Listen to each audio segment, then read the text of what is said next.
Robert, right here. He's going to be here. What happened to you? Oh, he's too stupid to tell. Oh, come on, tell I know, I can't even do the Freddie March. Robert, can we come down here? And your wife's name? This is Nancy. Okay, right here, play any girl time, please. Okay. Matt, hold that one more. Hold on, right here. Robert, Nancy, right here? Robert once more. Robert, what's Nancy's last name? Same as mine. Okay, okay. For 10 years, I made her legal. Hi, sweetie. Oh, you had a good spot. Hey, how are you? Pretty good. A little bit about I know, I have to be very careful. I have to tiptoe around this. They weren't even going to put my name on the poster. Because they wanted to sort of go down that road when you see Robert Englund. But suffice to say, maybe I did it. But I was, say I've never felt older in my life. It's just me and a bunch of sisters, even in the Freddie films, at least there was somebody my age. But I loved it. It was very original.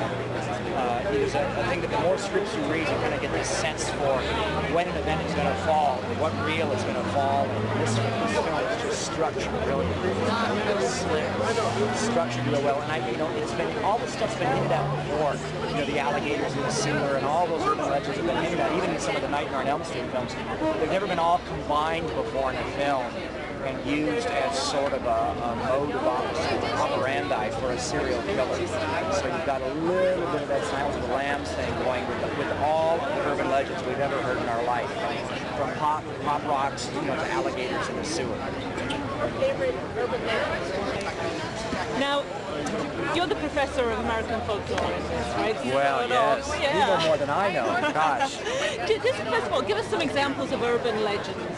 Well, there's a whole bunch. I mean, the one that I heard, the first one I heard, when I was in school, and I think it was like either right at that traumatic moment between junior high and high school, was, there's a killer on Lover's Lane, which sort of, foreshadowed and goes along with Wes Craven's whole use in contemporary horror, of budding adolescent sexuality and danger and fear combined with, with a fear of the future and fear of being a grown-up and of all those consequences.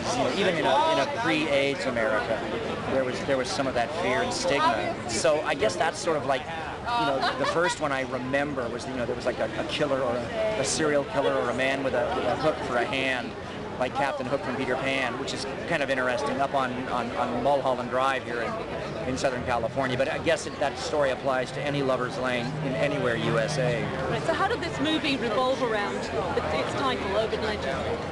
Well, the murders all embody one of the urban legends, and there's some I hadn't heard of yet that are very contemporary. There's the classic ones, pop rocks make you explode, and the alligators in the sewer from all the kids that went to Coney Island and one little baby alligator, and their mothers made them flush them down the toilets, and then they all live down there in all the garbage. So those are the old ones, but there's a lot of new ones too, and so our killer, who could that be? Our killer in urban legends sort of works his way through all of the contemporary myths and urban legends that we all pass on now as a sort of equivalent for the folklore and the myths that we don't have anymore in contemporary culture. A very young cast. Are you beginning to feel at all like the grandfather of horror movies now? I am becoming Vincent Price now. It's like, gosh, and I've got all these injuries. I just finished a family film. It's sort of like an antidote to this, I guess. But and I hurt my hand, and I have bad ankles now. So yeah, and I really felt old on this one because not only are they all young in this one, but they're all beautiful.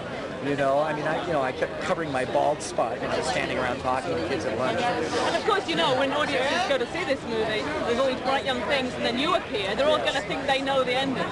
Well, that's the old Hitchcock red herring concept. But it's not just me. There's several others in here. It was an honor. I had one scene with John Neville, and years ago, before Baron Munchausen and before X-Files, when I was a young actor in London, I heard all sorts of great stories about John, and Richard Burton hanging out, the sort of equivalent of the Oliver Reed, Richard Harris story. So it was great to be able to confront him, with all this gossip that I heard back in the late 60s, watch him blush, he's a classy guy, and I'm like asking him all these questions about swinging London. and a new director as well, Australian director. Did you, because you've done so many horror films, and with Freddie, of course, being like one of the architects of the genre in a way. Did he ask you for advice? I mean, did you guys like spark ideas off each other about making this a creepy? Well, you know, it's strange because I investigated Jamie a little bit before I said yes, and his reputation is like hot, sizzling, you know, and his work in videos and everything. And he reminded me a bit, actually, of a young Orson Welles. You know, he's tall, he's big, he smokes all the time, he works constantly. I don't think he ever sleeps. But what he did for me was he brought me on a set to show me. He kind of was like showing off some of his elaborate setups for some of the sort of bravura grand guignol sequences in the film. And I think that was his way just to sort of feel me out, whether I thought, you know, they maybe were over the top or appropriate. Because the film is very slick and never stops being, but it was Jamie's concept, at least, you know, when we were shooting it, to have lots and lots and lots of suspense and just a little bit of gore as punctuation, but mostly just suspense, you know, and just trust this great young cast and this great script. Just finally.